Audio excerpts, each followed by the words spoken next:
Yogyakarta, tahun 2005. Gerimis mengguyur taman kecil di Kota Baru. Daun-daun trembesi gemetar diterpa angin.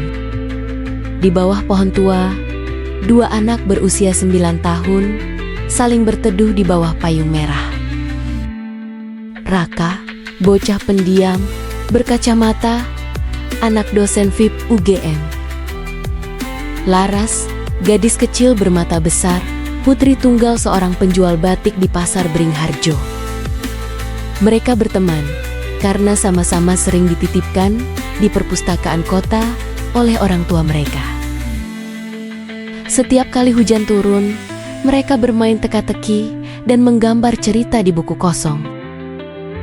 Suatu sore, Raka berkata pelan, "Kalau suatu hari kita ketemu lagi pas hujan, itu artinya kita jodoh, ya?" Laras mengangguk, menatap butiran air yang turun perlahan. Itu adalah janji kecil yang tertinggal di musim hujan.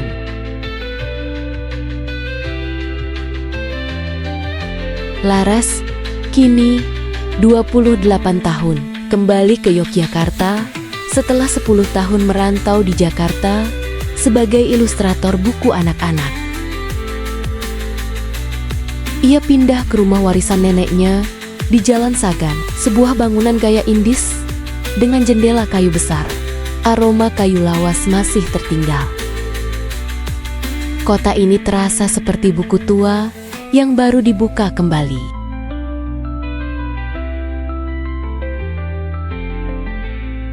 Raka dan Laras mulai sering bertemu. Mereka menjelajahi kembali tempat-tempat lama. Warung soto di Tugu, toko buku sosial agensi di Kota Baru, dan angkringan tua dekat Fakultas Sastra. Raka kini tinggal di rumah kecil, dekat Jalan Kaliurang. Hidup sederhana, penuh buku dan tanaman dalam pot. Laras mulai merasa bahwa kota ini bukan hanya tempat pulang, tapi tempat yang selalu menyimpan ruang untuk hatinya. Raka, meskipun ramah dan hangat, sering terlihat murung di malam hari. Ia jarang bicara soal masa depan.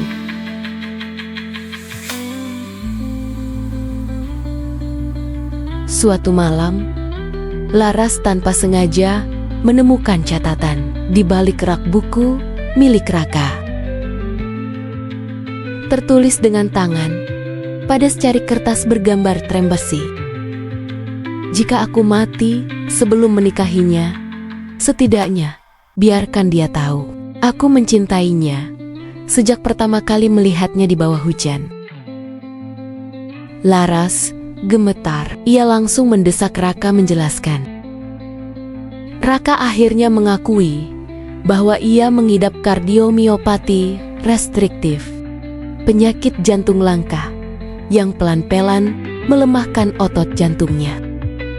Tidak ada obat pasti. Ia telah menolak transplantasi karena risikonya tinggi. "Aku tidak ingin kamu menikahi seseorang yang mungkin tak bangun esok hari." Laras menangis, namun juga marah. Marah karena ditinggal dalam ketidaktahuan.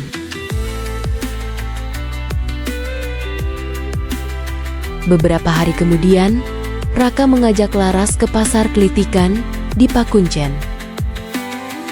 Ia membeli cincin kecil dari perak yang agak kusam.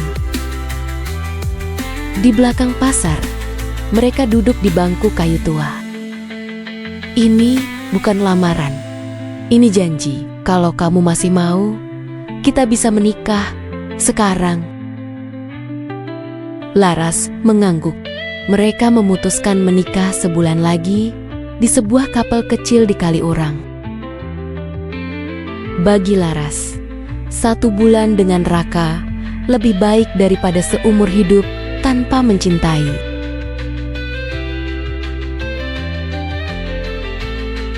Sementara itu, seorang rekan kerja Raka, D.A. Rinaldi, mulai curiga.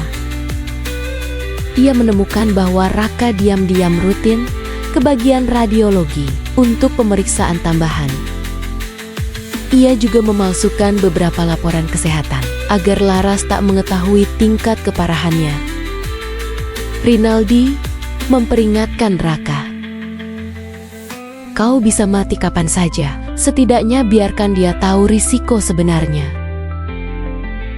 Namun Raka tetap bersikukuh. Ia ingin Laras memiliki kenangan terbaik, bukan ketakutan.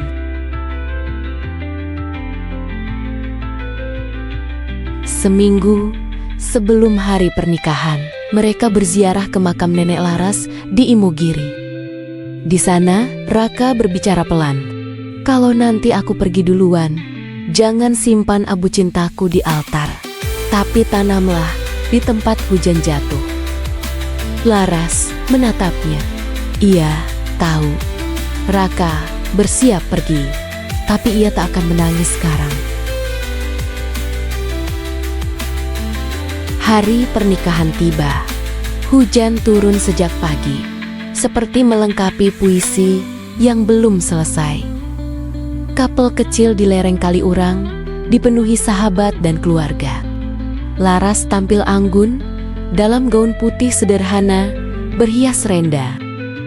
Ia menggenggam buket mawar basah. Namun, Raka tak datang. Saat perjalanan menuju kapel, Raka terkena serangan jantung, dan ia menghembuskan napas terakhir di dalam mobil pengantinnya. Dalam kepedihan, Laras tetap berdiri di altar. Ia membawa foto Raka, meletakkannya di atas bantal putih, dan menyematkan cincin perak di figura. "Aku menikah denganmu, Raka. Di bawah hujan, seperti yang kita janjikan. Meski kau tak datang, cintamu tetap menemaniku." Semua tamu meneteskan air mata. Musik tetap dimainkan. Doa tetap dibacakan. Setahun kemudian, Laras membuka studio ilustrasi dan terapi anak-anak bernama Ruang Hujan di Jalan Tirto di Puran. Dindingnya dipenuhi lukisan-lukisan bertema hujan dan kenangan. Di sudut ruangan, sebuah payung merah tergantung di dinding. Ia menulis dan menggambar buku anak berjudul Janji di Bawah Terem Besi. Dan setiap kali hujan turun, Laras akan berdiri di Taman Kota Baru, menatap langit, memeluk bayangan masa kecilnya. Karena janji yang dibuat di bawah hujan tak pernah benar-benar hilang.